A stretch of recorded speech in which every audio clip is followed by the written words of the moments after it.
al libro de Deuteronomio. Qué nombrecito, ¿verdad? Al capítulo 17.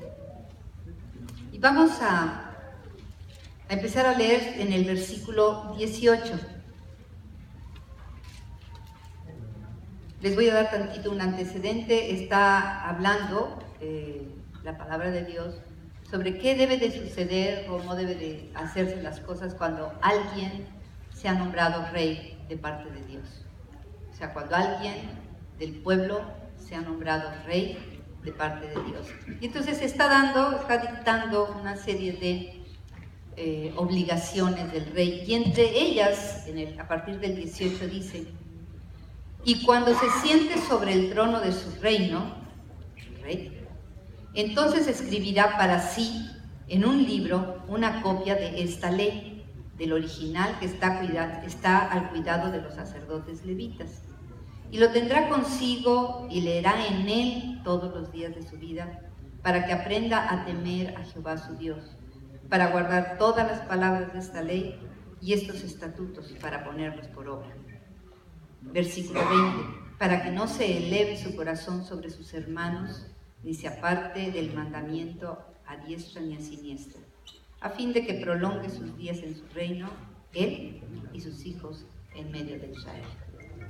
Yo quisiera que lo leyéramos juntos todos. ¿Está puesto? Es el 17 de Deuteronomio, a partir del versículo 18, 19 y 20. Si lo pueden poner, para que lo leamos todos. Si tienen su libro de la ley, lo leemos ahí. ¿Estamos listos? ¿Sí? ¿Lo leemos juntos? Vamos a ver. 1, 2, 3.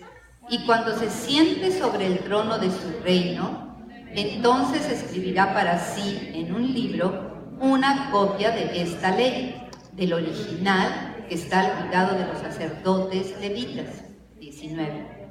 Y lo tendrá consigo y leerá en él todos los días de su vida, para que aprenda a temer a Jehová su Dios, para guardar todas las palabras de esta ley y estos estatutos, para ponerlos por obra, para que no se eleve su corazón sobre sus hermanos, ni se aparte del mandamiento a diestra ni a siniestra, a fin de que prolongue sus días en su reino, él y sus hijos en medio de Israel. Yo no sé cuántas veces ustedes han leído este pasajito en especial, y han puesto atención a este pasaje. A ver, díganme la verdad. A mí se me pasó. Este pasaje se me pasó.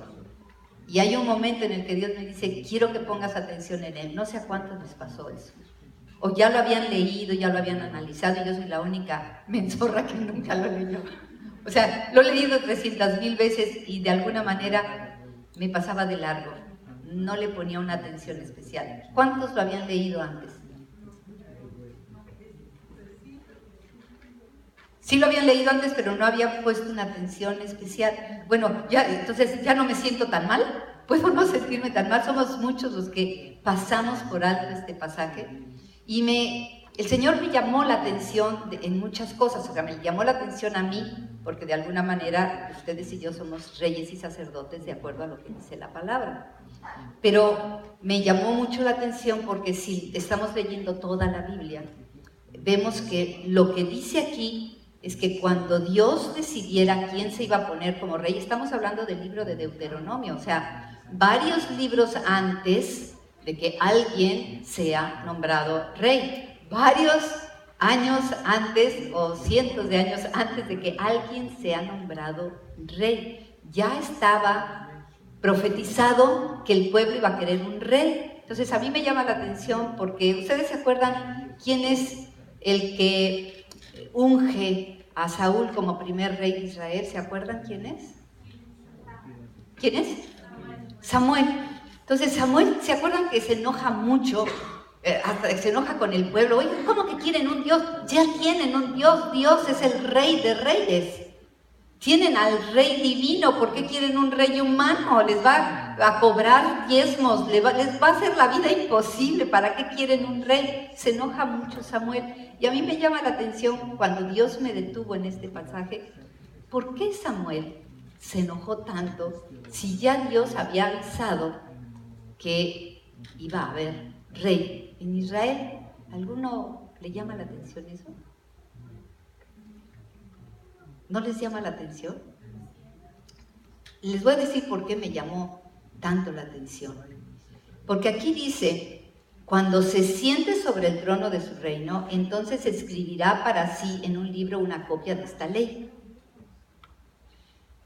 La pregunta es, ¿Samuel era un hombre de Dios? ¿Sí o no? Un hombre escogido de Dios. La pregunta que me hago es, ¿Samuel conocía toda la palabra? ¿O Samuel estaba destinado a un punto, a enderezar los caminos de Israel, de la gente, de los hebreos? Recuerden que Samuel es el último juez. Después de ese último juez viene el primer rey, el primer gobernador. Digamos que Samuel era el que es que gobernador, no gobernaba, simplemente dirigía los caminares. ¿Cómo pasa con un pastor? No gobierna, es el que dirige nuestro paso, por eso se llama pastor, ¿no? Porque va a llevarnos por un caminito para que comamos del pastito verde que tenemos que comer, que es la palabra de Dios, y para ir cambiando nuestra vida. Entonces me pregunto, ¿Samuel no oyó esta parte de Deuteronomio? Nunca, porque se enojó demasiado.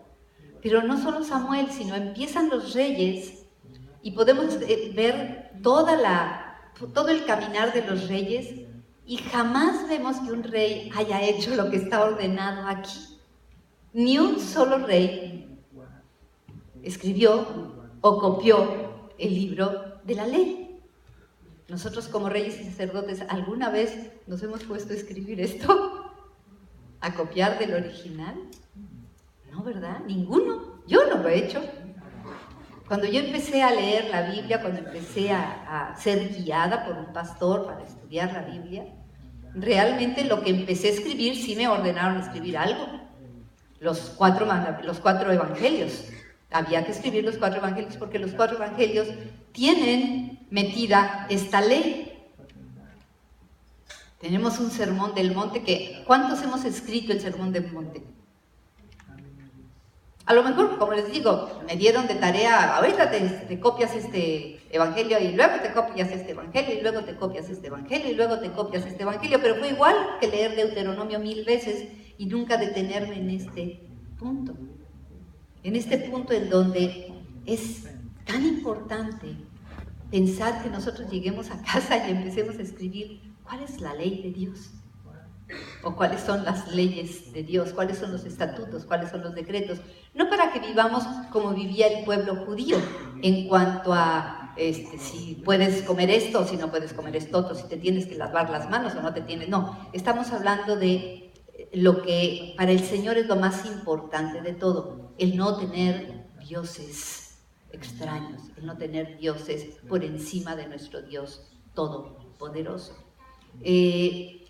Pero también llama la atención el que la palabra Deuteronomio significa repetición de la ley o segunda ley. No es que haya una ley más, o sea que Deuteronomio fuera una ley aparte de lo que ya había dictado Dios en Éxodo, en Levítico y en Números. Pero lo curioso es que a pesar de que es una repetición de la ley, porque si vemos y nos ponemos a rascar Deuteronomio, vamos a ver un montonal de lugares en donde eso ya estaba dicho en Éxodo, eso ya estaba dicho en Números, eso ya estaba dicho en Levítico. Sin embargo, hay ciertos pasajes como este que no estaban escritos en ningún lado. ¿Por qué? ¿Por qué Dios habla esto de manera tan especial en este momento, en este Deuteronomio? Deuteronomio debe haber sido escrito o platicado como 2 meses antes de que la gente entrara a la tierra prometida. Para mí, la tierra prometida hoy, en el Nuevo Testamento, significa mis decisiones en la vida. Cada decisión que yo tomo es una tierra prometida para maldición o para bendición. ¿Sí me explico? O sea, es ir a tomar una decisión para bendición mía y bendición de mis hijos, o para maldición mía y maldición de mis hijos. Deuteronomio guarda de una manera diferente, con palabras diferentes, guarda la ley que está escrita, o todos los mandatos que están escritos en Éxodo, en Levítico y en Números. Pero agrega ciertas leyes como esta. Este estatuto que tenían que guardar los reyes nunca fue guardado. Eso a mí me parece impactante. Ningún rey guardó esto. Pero lo curioso es que dice aquí, y cuando se siente sobre el trono de su reino, entonces escribirá para sí, o sea, va a escribir su propio libro, en un libro, una copia de esta ley del original que está a cuidado de los sacerdotes levitas. O sea, suponemos que los sacerdotes deberían de conocer esta parte. Y yo creo que les pasaba a ellos como a nosotros. Iban leyendo y leyendo y leyendo, o no se ponían a estudiar, o ya no leían su Biblia, vamos a llamarle así, ¿no? Sabemos que no se llamaba Biblia en aquel entonces, pero los rollos, los pergaminos, aquello que tenían los sacerdotes guardados para estar al día en lo que eran las leyes de Dios. Algo pasó, que esto se pasó por alto totalmente, totalmente. Y yo creo que por eso todos los reinados fueron tan caóticos, porque no estaban conscientes de que había que escribir la ley. ¿En dónde estaba esa ley? Se supone que esa ley estaba guardada en el arca del pacto. Sin embargo, por alguna razón los sacerdotes o no la sacaban, o no la leían, o no la revisaban. Algo tiene que haber pasado. Entonces el Señor me decía, te estoy avisando que tú eres rey y sacerdote. Entonces, si tú eres rey y sacerdote, porque esto vino a ser Jesucristo con nosotros, a hacernos reyes y sacerdotes, entonces necesitas tener una copia del original. Todo esto es una copia del original, ¿no? Pero lo que les preguntaba hace un rato, ¿cuántas veces se nos ocurre escribir lo que está puesto aquí? A lo mejor no todo lo que está aquí lo tendríamos que escribir. A lo mejor si estamos leyendo esta instrucciones acerca de un rey, dices, bueno, pero yo no voy a ser coronada reina, ni voy a ser coronado rey. Entonces, ¿para qué me interesa esto? ¡Wow! Muchísimo. Porque este libro, leyéndolo a diario, estando pegado a él, puedo caminar de mejor manera, puedo equivocarme menos. Yo sé que no voy a poder ser perfecta nunca, pero puedo equivocarme menos. Pero sobre todo dice para que no se eleve su corazón sobre sus hermanos. Se supone que un rey iba a gobernar a sus hermanos, pero es bien importante para Dios que este rey no elevara su corazón, no se ensoberbeciera, no se pusiera prepotente con relación a los hermanos. ¿Cuántas veces nosotros nos sentimos reyes al lado de algún otro hermano? Ya sea porque apenas acaba de llegar, ya sea porque me cae gordo, por las razones humanas, terrenales, carnales que conocemos todos.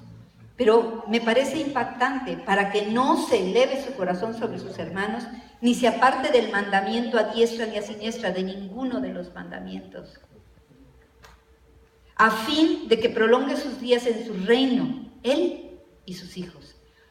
Todas las promesas de Dios, todas las advertencias de Dios tienen que ver con la bendición que quiere para nosotros y para nuestros hijos. Esto es clave, es la bendición de Dios para nosotros y para nuestros hijos. Si nosotros somos esos reyes, nosotros tenemos que estar al día en todo esto y aprender a detenernos en ciertas partes cuando estemos leyendo, no leer al aventón, porque esto me dice a mí, me regaña a mí, y me dice, quiere decir que en estos 20 años o 21 años has leído al aventón muchas partes de la Biblia. Y a lo mejor el Señor me trata de decir que unas veces me va a tomar un pasaje y me va a decir, analiza este. Otra vez me va a decir, toma este pasaje y ahora analiza este otro. No podemos analizar toda la Biblia de sopetón. No tenemos esa capacidad, nuestra mente es muy limitada, este es un libro espiritual, el Señor nos va a ir hablando poco a poco, pero a lo mejor por eso me invitó el Señor, porque dijo, quiero que les lleves algo que te voy a dar. Yo había preparado otra clase que tiene que ver con Deuteronomio, pero no era este pasaje, pero leyendo Deuteronomio para preparar la clase, me quedo clavada en este pasaje.